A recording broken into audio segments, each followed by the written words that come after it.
I, Professor Sabin Singh, welcome you all in my geography lecture series. Today, I'll talk about the introductory part of insulation. हमें जानना चाहेंगे insulation क्या है और insulation का स्रोत क्या है। तो सूर्य की बाह्य सतह से विकिरण ऊर्जा जो धरातल पर प्राप्त होती है उसे हम सूर्यातप कहते हैं। Insolation is the energy received on the earth surface from the outer surface of the sun। और ये सूर्य की बाह्य सतह से जो ऊर्जा का विकिरण होता है वो इलेक्ट्रोमैग्नेटिक रेडिएशन वेव्स के रूप में होता है, जिसकी व्यास 1/250 मिलीमीटर से 1/6700 मिलीमीटर तक होती है और इसकी भ्रमण करने की गति 1,86,000 मील प्रति घंटा या 3 लाख किलोमीटर प्रति घंटा होती है। The energy radiated from the outer surface of the earth is in the form of electromagnetic radiation wave that we call the short wave solar radiation that travels at the rate of 1,86,000 miles per second or 3 lakh kilometer per second, and the wavelength is 1/250 millimeter to 1/6700 millimeter.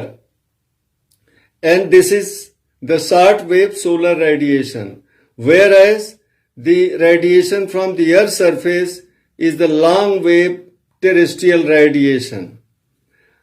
हम ये जानते हैं कि सूर्य एक ऊष्मा का बहुत बड़ा इंजन है जो कि धरातल पर पवन संचार, समुद्रों में लहरों और धाराओं का जनन, बहिर्जात प्रक्रमों अर्थात नाच्छादन अर्थात अपक्षय और अपरदन के कारकों का जनन संभव करता है और इसके द्वारा ही जीवमंडल में सभी प्रकार के जीवों का अस्तित्व संभव हो पाता है।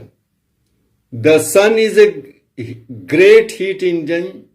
great heat engine that drives the wind on the earth's surface, moves ocean currents, moves waves in the oceans and seas,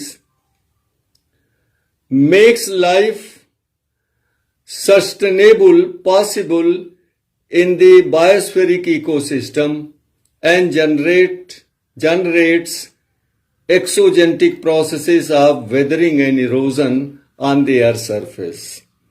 अब हम ये जानना चाहेंगे कि सूर्यातप का स्रोत क्या है। What is the source of insolation? So we know that sun is the source of insolation. अतः अब आवश्यक है कि सूर्य जो कि हमारे सूर्यातप के लिए स्रोत है, ये इसकी संरचना कैसी है। तो सूर्य की संरचना में 2 मंडल होते हैं, एक आंतरिक मंडल, एक बाह्य मंडल। There are 2 zones in the structure of the sun, inner zone and the outer zone. Inner zone माने सूर्य की बाह्य सतह से उसके केंद्र यानी कोर तक, और इसमें कुल मिलाकर के 3 परतें होती हैं सूर्य के आंतरिक मंडल में। सबसे केंद्र में कोर होता है जिसका तापमान 15 मिलियन केल्विन होता है। उसके ऊपर रेडिएशन लेयर होती है जिसका तापमान होता है 4 लाख केल्विन, और ये रेडिएशन जोन का कार्य होता है वह सूर्य के कोर से उत्पन्न ऊष्मा को ऊपर की तरफ प्रवाहित करना। और तीसरी परत जो होती है सूर्य की आंतरिक संरचना में, उसको हम कहते हैं कन्वेक्शन लेयर, संवहन परत होती है The third layer is a convection layer that transmits heat from the core of the sun towards the surface of the sun through convection and conduction. तो ये जो तीसरी परत होती है सूर्य की आंतरिक संरचना में, उसको हम कन्वेक्शन या संवहन परत कहते हैं, जो कि ऊष्मा को संवहन और परिचालन की विधि से सूर्य की बाह्य सतह में भेजती है। और इस तरह से जो सूर्य के कोर में जो ऊष्मा होती है 15 मिलियन के, जिसका तापमान होता है, ये कैसे उत्पन्न होती है? ये न्यूक्लियर फ्यूजन के कारण उत्पन्न होती है। The enormous amount of heat in the core of the sun is generated through nuclear fusion. तो इस तरह से हम देखते हैं कि सूर्य के केंद्र से ऊपर जाने पर तीसरी परत तक जाने में लगातार तापमान में कमी होती जाती है, और हम आंतरिक परत की मोटाई और उसकी केंद्र से दूरी हम सूर्य की ये बाह्य सतह से हम नापते हैं। ये देखिए, ये बाह्य सतह से केंद्र की ओर हम नापते हैं। और इसके बाद हमारा आता है बाह्य मंडल। ये जो बाह्य भाग होता है सूर्य का, जिसको हम सूर्य का वायुमंडल भी कहते हैं, the outer zone of the sun also called atmosphere consist of 4 layers. 4 परतें होती हैं। सूर्य की सतह से 400 किलोमीटर की ऊंचाई तक वाले भाग को हम फोटोस्फीयर कहते हैं, क्योंकि इसमें फोटॉन्स होते हैं। What are the photons? Photons are the bundle of heat and burning gases, और इन्हीं की अधिकता के कारण इनको हम फोटोस्फीयर कहते हैं। इनका तापमान होता है 3700 डिग्री सेंटीग्रेड, और इसकी सतह जो थिकनेस जो होती है फोटोस्फीयर की, वो हर जगह समान नहीं होती है। The thickness is not uniform everywhere in the photosphere. इस फोटोस्फीयर के अंतर्गत कुछ स्थान काले और ठंडे होते हैं, जिनको हम सन स्पॉट कहते हैं, और कुछ स्थान चमकीले होते हैं, उनको हम जो है फैकुलाई कहते हैं। There are some brighter spots which we call faculae, and there are some dark and cool spots which are called sun spots. इसी फोटोस्फीयर में जब इलेक्ट्रॉन और प्रोटॉन की धाराएं फूट निकलती हैं, तो उनको हम सौरिक पवन कहते हैं। और कभी कभी अचानक विस्फोटक रूप में जलती हुई गर्म गैसों का उद्गार होता है, जिसे हम सौरिक ज्वाला कहते हैं। So sometimes there is release of stream of electron and photons, and these streams are called solar wind, and there is sometimes sudden explosion of hot and burning gases. These are called solar flares. और ये जब solar wind जो है वो पृथ्वी के चुंबकीय ध्रुव पर पहुंचती हैं, तो वहां पर ये प्रकाश करती हैं, जिनको हम ध्रुवीय प्रकाश कहते हैं, ऑरोरल लाइट कहते हैं।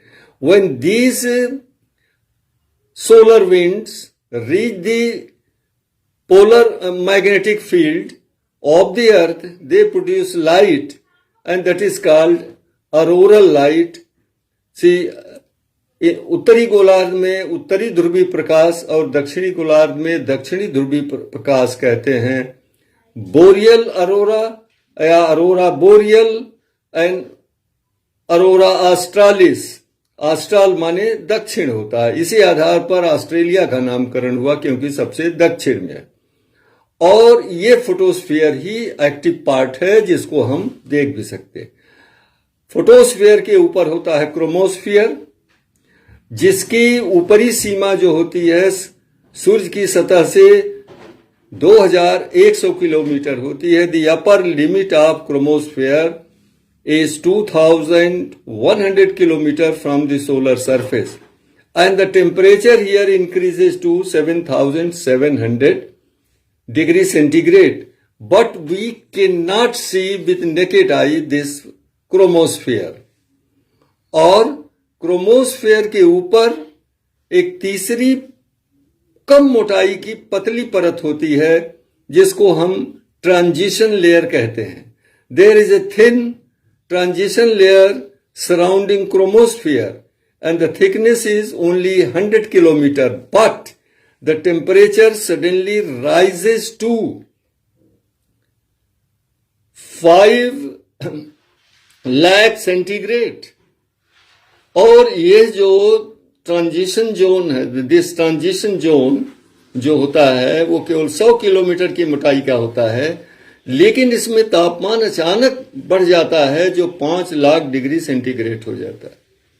और इसके ऊपर चौथी परत होती है जिसको हम आउटर मोस्ट लेयर कहते हैं। This is called corona. Corona means crown. Corona का अर्थ होता है ताज। Since this is the outer most layer of the sun, just like a crown of the sun, and that's why it is called corona. And here the temperature is more than 5 lakh degrees centigrade. But we cannot see corona with naked eyes. We can see corona only during solar eclipse. Solar Eclipse के समय ही हम corona को देख पाते हैं। तो इस तरह से हमें जो ऊष्मा प्राप्त होती है वह सूर्य के फोटोस्फीयर से प्राप्त होती है, और ये जितनी ऊष्मा सूर्य के फोटोस्फीयर से विकिरण होती है पृथ्वी पर केवल 1/2 अरबवां भाग ही प्राप्त होता है। लेकिन ये स्वल्प मात्रा ऊष्मा की भी 23 ट्रिलियन हॉर्स पावर के बराबर होती है। Only 1/2 billionth part of total radiant energy from the photosphere of the sun is received on the earth's surface. But this even meager amount of heat received on the earth's surface is equivalent to 23 trillion horsepower, and that is sufficient enough to drive winds, ocean currents, and makes life, all types of life in biospheric ecosystem.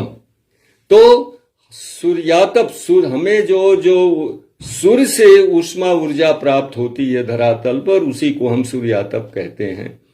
इतनी कम ऊर्जा क्यों प्राप्त होती है और इस insulation की धरातल पर प्राप्ति को प्रभावित करने वाले कौन से कारक हैं, ये हम अगले लेक्चर में आपसे शेयर करेंगे। नमस्कार।